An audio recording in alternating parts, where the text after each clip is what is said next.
ओम शांति। ओम शांति। Good morning. Good morning. आज प्राणेश्वर बापदादा के 25 सितंबर 2024 के अनमोल महावाक्य सुनते हैं। मीठे बच्चे, बेहद की स्कॉलरशिप लेनी है तो अभ्यास करो, एक बाप के सिवाय और कोई भी याद ना आए। प्रश्न है, बाप का बनने के बाद भी यदि खुशी नहीं रहती है, भगवान से मिलने के बाद भी बाबा कहते खुशी नहीं है, तो उसका कारण क्या है? उत्तर पहले पॉइंट है, बुद्धि में पूरा ज्ञान नहीं है, ज्ञान नहीं रहता। सेकंड, बाप को यथार्थ रीति याद नहीं करते हैं, याद न करने के कारण ही माया धोखा दे देती है, इसलिए खुशी नहीं रहती। तुम बच्चों की बुद्धि में नशा रहे, बाप हमें विश्व का मालिक बनाते हैं, तो सदा ही उल्लास और खुशी रहेगी। बाप का जो वर्षा है पवित्रता, सुख, शांति, इसमें फुल बन तो खुशी रहेगी। ओम शांति। ओम शांति का अर्थ तो बच्चों को अच्छी रीति मालूम है, मैं आत्मा हूँ और ये मेरा शरीर है, ये अच्छी रीति याद करो। भगवान माना आत्माओं का बाप हमको पढ़ाते, ऐसे कभी सुना है? वो तो समझते हैं श्री कृष्ण पढ़ाते हैं, परंतु उनका नाम रूप तो है ना। यह तो पढ़ाने वाला निराकार बाप है, आत्मा सुनती है और परमात्मा हमें सुनाते हैं। ये नई बात है ना। विनाश तो होने का ही है, एक है विनाश काले विपरीत बुद्धि और दूसरा है प्रीत बुद्धि। आगे तुम भी कहते थे ईश्वर सर्वव्यापी है, पत्थर भीतर में है। इन सब बातों को अच्छी रीति समझना है। यह तो समझाया है आत्मा अविनाशी है और शरीर विनाशी है। आत्मा कभी घटती बढ़ती नहीं है, वो तो इतनी छोटी सी आत्मा, इतनी छोटी आत्मा ही 84 जन्म लेकर के सारा पार्ट बजाती है। आत्मा शरीर को चलाती है, ये शरीर आत्मा को चलाता है, आत्मा शरीर को चलाती है। ऊंचते ऊंच बाप पढ़ाते हैं तो जरूर मर्तबा भी ऊंच मिलेगा। आत्मा ही पढ़कर मर्तबा पाती है, आत्मा कोई देखी नहीं जाती है। बहुत कोशिश करते हैं कि देखें आत्मा कैसे आती है, कहाँ से निकलती। हॉस्पिटल में देखते हैं ना डॉक्टर, हाँ मरीज जा रहा है तो कैसे उसकी कंडीशन है, कहाँ से आत्मा जाती है। लेकिन बाबा कहते हैं मालूम नहीं पड़ता है, करके कोई देखे तो भी समझ नहीं सकेंगे। ये तो तुम समझते हो, आत्मा ही शरीर में निवास करती है। आत्मा अलग है, जीव अलग। जीव माना शरीर। आत्मा छोटी बड़ी नहीं होती, जीव छोटे से बड़ा होता है। शरीर आत्मा ही पतित और पावन बनती है, आत्मा ही बाप को बुलाती है, हे पतित आत्माओं को पावन बनाने वाले बाबा आओ। ये भी समझाया है सभी आत्माएं ब्राइड्स माना सीताएं हैं और एक शिव बाबा राम है ब्राइड ग्रूम। वो लोग फिर सभी को ब्राइड ग्रूम कह देते हैं। अब ब्राइड ग्रूम सब में प्रवेश करे ये नहीं हो सकता। ये बुद्धि में उल्टा ज्ञान होने के कारण नीचे गिरते आए हैं, क्योंकि बहुत ही ग्लानि करते हैं, पाप करते हैं, डिफेम करते हैं, बदनामी करते, निंदा करते। बाबा की तो बहुत भारी निंदा की है। बच्चे कभी भी बाप की ग्लानि करेंगे क्या? परंतु आजकल बिगड़ते हैं तो बाप को भी गाली देने लग पड़ते हैं। ये तो बेहद का बाप है, आत्मा ही बेहद के बाप की ग्लानि करती है। बाबा आप कच्छ मच्छ अवतार हो, ऐसे थोड़ी हो सकता है कच्छ मच्छ अवतार। श्री कृष्ण की भी ग्लानि की है, रानियों को भगाया, ये किया, माखन चुराया। अब माखन आदि चुराने की उनको क्या दरकार पड़ी? कलयुग के हम बच्चे फिर भी कभी हमने माखन नहीं चुराया किसी के घर में जाकर के, और वो तो राजकुमार है, हाँ संपन्न है। तो बाबा कहते उनको क्या जरूरत है माखन चुराने की? कितने तमो प्रधान बुद्धि बन पड़े हैं। बाबा कहते मैं आकर तुमको पावन बनाने की बहुत सहज युक्ति बताता हूँ। बाबा ही पतित पावन सर्वशक्तिवान अथॉरिटी है। जैसे साधु संत आदि जो भी है उनको शास्त्रों की अथॉरिटी कहते हैं, शंकराचार्य को भी वेद शास्त्रों आदि की अथॉरिटी कहेंगे। उनका भी कितना भक्का है। शिवाचार्य का तो कोई भक्का नहीं है। क्या है भक्का बाबा का? देखो कितने आराम से शांति से आते हैं, शांति से चले भी जाते हैं। इनके साथ कोई पलटन नहीं होती है। यह तो बैठ सभी वेद शास्त्रों का सार सुनाते। अगर शिव बाबा भपका दिखाए तो पहले इनका ब्रह्मा बाबा का भी भपका चाहिए, परंतु नहीं। बाबा कहते हैं मैं तो तुम बच्चों का ओबेडिएंट सर्वेंट हूँ। बाबा इनमें प्रवेश कर बच्चों को समझाते हैं, बच्चे तुम पतित बने हो, तुम पावन बन 84 जन्मों के बाद फिर से पतित बने हो। इनकी हिस्ट्री ज्योग्राफी फिर से रिपीट होगी। इन्होंने ही 84 जन्म भोगे हैं, फिर उन्हें ही सतो प्रधान बनने की युक्ति बताते हैं। बाबा ही सर्वशक्तिवान है, ब्रह्मा द्वारा सभी वेद शास्त्रों का सार समझाते। चित्रों में ब्रह्मा को शास्त्र दिखाते हैं, परंतु वास्तव में शास्त्र आदि की कोई बात नहीं है। न बाबा के पास शास्त्र है, न ब्रह्मा बाबा के पास शास्त्र है, न तुम्हारे पास। ये तो तुमको नित्य नई नई बातें सुनाते। ये तो जानते हो सभी भक्ति मार्ग के शास्त्र है। मैं कोई शास्त्र थोड़े ही सुनाता, मैं तो तुमको मुख से सुनाता हूँ, तुमको राजयोग सिखाता हूँ, जिसका फिर भक्ति मार्ग में नाम रख दिया भगवत गीता। मेरे पास व तुम्हारे पास कोई गीता आदि है क्या? कोई शास्त्र है? ये तो पढ़ाई है। पढ़ाई में अध्याय श्लोक आदि थोड़े होते हैं। मैं तुम बच्चों को पढ़ाता हूँ, हूबहू कलप कलप ऐसे ही पढ़ाता रहूँगा। कितनी सहज बात समझाता हूँ। कौन सी सहज बात है? अपने को आत्मा समझो, यह शरीर मिट्टी मिट्टी हो जाना है। आत्मा अविनाशी है और शरीर घड़ी घड़ी जलता रहता है। आत्मा एक शरीर छोड़ दूसरा रहती है। बाबा कहते हैं मैं एक ही बार आता हूँ। शिवरात्रि मनाते भी हैं। वास्तव में होना चाहिए शिव जयंती, परंतु जयंती कहने से माता के गर्भ से जन्म होता, इसलिए शिवरात्रि कह देते हैं। द्वापर कलयुग की रात्रि में मेरे को ढूंढते हैं, कहते हैं परमात्मा सर्वव्यापी है, तो तेरे में भी है, मेरे में भी है, फिर धक्के क्यों खाते हो? इधर उधर क्यों जाते हो? एकदम जैसे देवता से आसुरी संप्रदाय के बन जाते हैं।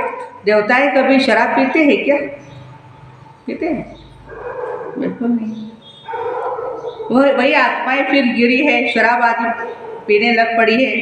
बाबा कहते हैं अब इस पुरानी दुनिया का विनाश जरूर होना है। पुरानी दुनिया में अनेक धर्म है और नई दुनिया में एक ही धर्म होगा।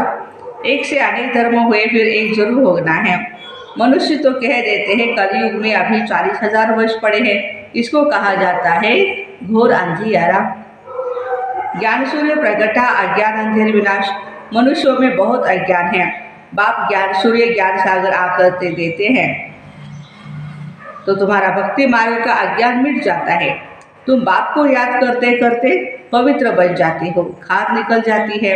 यह है योग अग्नि। काम अग्नि काला बना देती है और योग अग्नि अर्थात शिव बाबा की याद हमें गोरा बना देती है। श्री कृष्ण का नाम ही रखा हुआ है श्याम सुंदर, परंतु अर्थ थोड़े समझते हैं। बाप आकर समझाते पहले पहले सतयुग में कितने सुंदर है। आत्मा पवित्र सुंदर है तो शरीर भी पवित्र सुंदर रहती है। वहाँ कितना धन दौलत सब कुछ नया होता है। नई धरनी फिर पुरानी होती है। अब इस पुरानी दुनिया का विनाश जरूर होना है। खूब तैयारियां हो रही है। भारतवासी इतना नहीं समझते जितना वो समझते हैं हम अपने कुल का विनाश कर रहे हैं। फॉरेनर्स कोई प्रेरक है, साइंस द्वारा हम अपना ही विनाश लाते हैं, ये भी समझते हैं।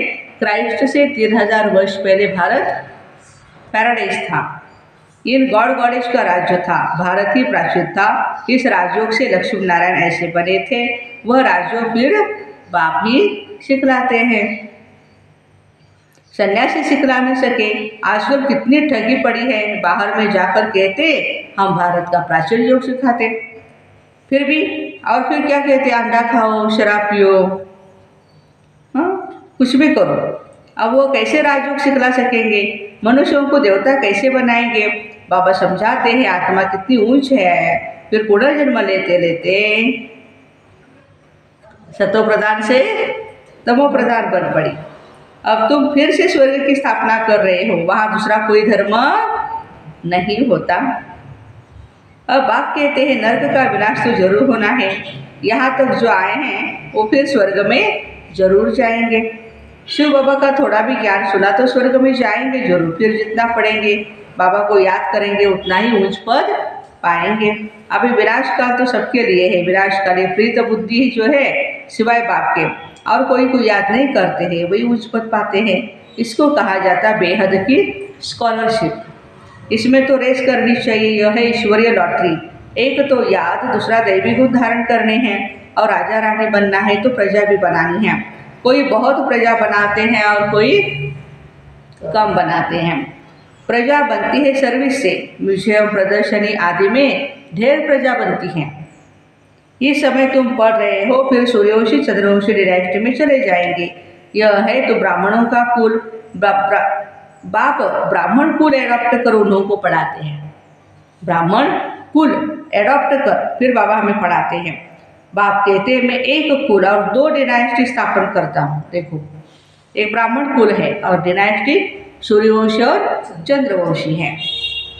सूर्यवंशी महाराजा महारानी और चंद्रवंशी राजा रानी। इन्हों को कहेंगे डबल सिरताज। फिर बाद में जब भिखारी राजाएं होते हैं तो उनको लाइट का ताज नहीं होता, उन डबल ताज वालों के मंदिर बना करके उनको पूछते हैं, पवित्र के आगे माथा टेकते हैं। सतयुग में यह बातें होती नहीं, वह है ही पावन दुनिया, वहाँ पतित होते नहीं। उसको कहा जाता है सुखधाम वाइसलेस वर्ड, इसको कहा जाता है विशेष वर्ड। एक भी पावन नहीं, सन्यासी घर बार छोड़ भागते हैं। राजा गोपीचंद का भी मिसाल है ना। तुम जानते हो कोई भी मनुष्य 1-2 की सद्गति और सद्गति नहीं कर सकते हैं। सर्व का सद्गति दाता मैं ही हूँ। मैं आकर सबको पावन बनाता। एक तो पवित्र बन शांतिधाम चले जाएंगे और दूसरा पवित्र बन सुखधाम में जाएंगे। यह है अपवित्र दुखधाम। सतयुग में बीमारी आदि कुछ भी नहीं होती। तुम उस सुखधाम के मालिक थे, फिर रावण राज्य में दुखधाम के मालिक बने।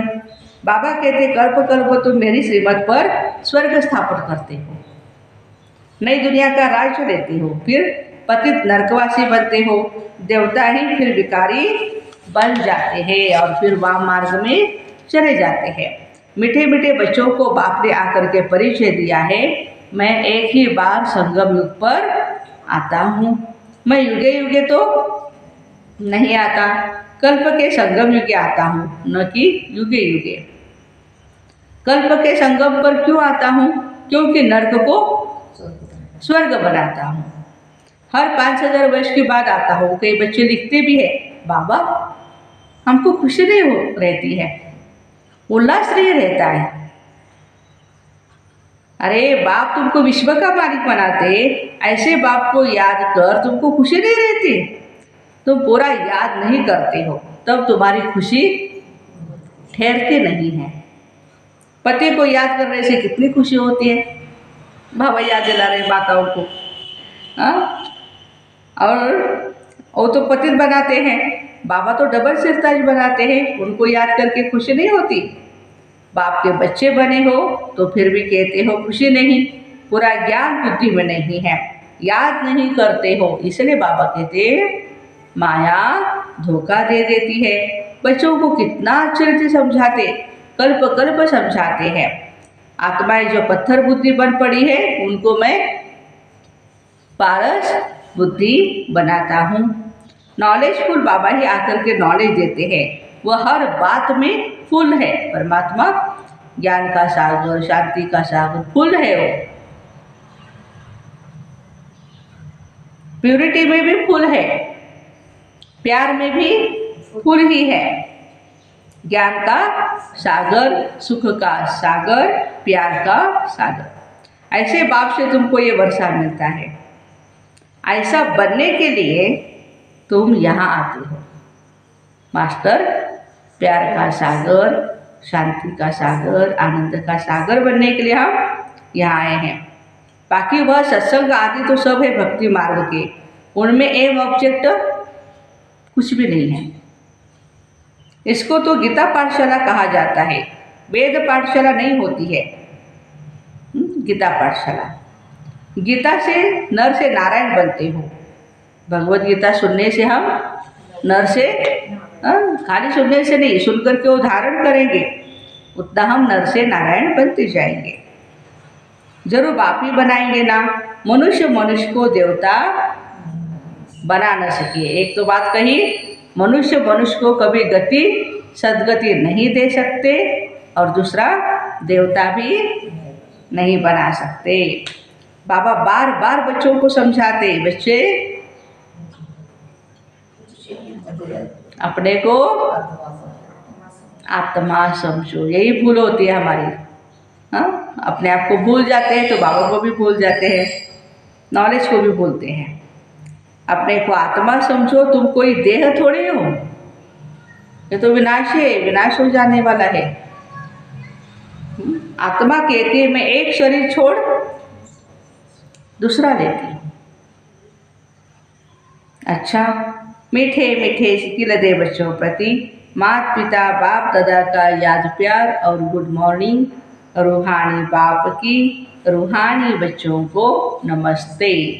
हम रूहानी बच्चों की माता पिता बाप दादा को याद प्यार, गुड मॉर्निंग और नमस्ते। वाह बाबा वाह, शुक्रिया बाबा शुक्रिया। धारणा के लिए मुख्य सार है, पहली पॉइंट, जैसे शिव बाबा का कोई भक्का नहीं है, पंप नहीं, भक्का नहीं, सर्वंट बन बच्चों को पढ़ाने के लिए आए हैं, ऐसे बाप समान अथॉरिटी होते हुए भी निरअहंकारी बनना है। पावन बनकर पावन बनाने की सेवा करनी है। दूसरी पॉइंट, विनाश काल के समय ईश्वरीय लॉटरी लेने के लिए प्रीत बुद्धि बन याद में रहने व दैवी गुणों को धारण करने की रेस करनी है। आज का वरदान है, शुद्ध संकल्पों के घेराव द्वारा सेफ्टी का अनुभव करने और कराने वाले शक्तिशाली आत्मा भव। शुद्ध संकल्पों के घेराव द्वारा सेफ्टी का अनुभव करने और कराने वाले शक्तिशाली आत्मा भव। शक्तिशाली आत्मा भव है जो दृढ़ता की शक्ति द्वारा सेकंड से भी कम समय में व्यर्थ को समाप्त कर दे। कौन है शक्तिशाली आत्मा? दृढ़ता की शक्ति से व्यर्थ को खत्म करे। शुद्ध संकल्प की शक्ति को पहचानो। एक शुद्ध व शक्तिशाली संकल्प भी बहुत कमाल कर सकता है। सिर्फ कोई भी दृढ़ संकल्प करो तो दृढ़ता सफलता को लाएगी। सबके लिए शुद्ध संकल्पों का बंधन घेरा ऐसा बांधो जो कोई थोड़ा भी कमजोर हो ना, उनके लिए भी यह घेराव एक छत्र छाया बन जाए, सेफ्टी का साधन व किला बन जाए। स्लोगन है, सबसे श्रेष्ठ भाग्य उनका है जिन्हें डायरेक्ट भगवान द्वारा पालना, पढ़ाई और श्रेष्ठ जीवन की श्रीमत मिलती है। तो हम कितने न भाग्यशाली आत्माएं हैं। डायरेक्ट भगवान द्वारा हमें पढ़ाई भी, पालना और श्रीमत मिल रही है। तो ऐसे शुद्ध संकल्पों के घेराव द्वारा सेफ्टी का अनुभव करने और कराने वाले शक्तिशाली भाई बहनों को ओम शांति। Have a nice day.